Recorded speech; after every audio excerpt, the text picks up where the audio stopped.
కూర్చో కూర్చో సరే కూర్చో. ఒక రైతు కట్టెలు కుట్టేవాడు ఉంటాడు. అప్పుడు పోతా అంటాడు, చెట్టు మీద కట్ట కొట్టుకుంటా అంటాడు. అప్పుడు చేయి జారి నీళ్లు పడిపోతుంది. అప్పుడు ఏడుస్తా ఉంటాడు. నీళ్ళలోంచి దేవత వస్తుంది. దేవత వస్తుంది, ఇదే అప్పుడు నా గుడ్డ నీళ్ళు పడిపోయింది అని. అప్పుడు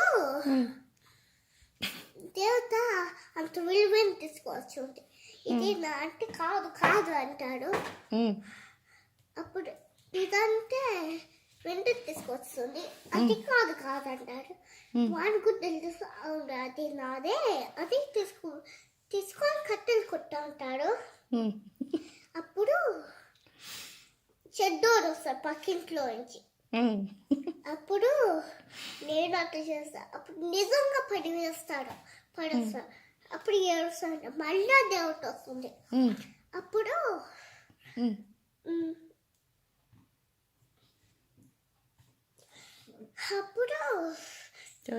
దేవత వస్తుంది. అప్పుడు దేవత వస్తుంది. ఎందుకు ఏడుస్తున్నావు అంటే నా గుడ్డలు కూడా పడిపోయింది.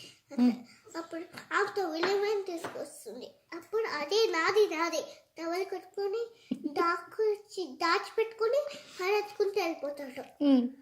అప్పుడు మా చేసుకుని గుడ్డలు తీసి ఓపెన్ చేస్తానే గుడ్డలు ఏముండడు, గ్లాస్ ఉంటుంది, ఎగ్గు రాయి ఉంటుంది. అందుకని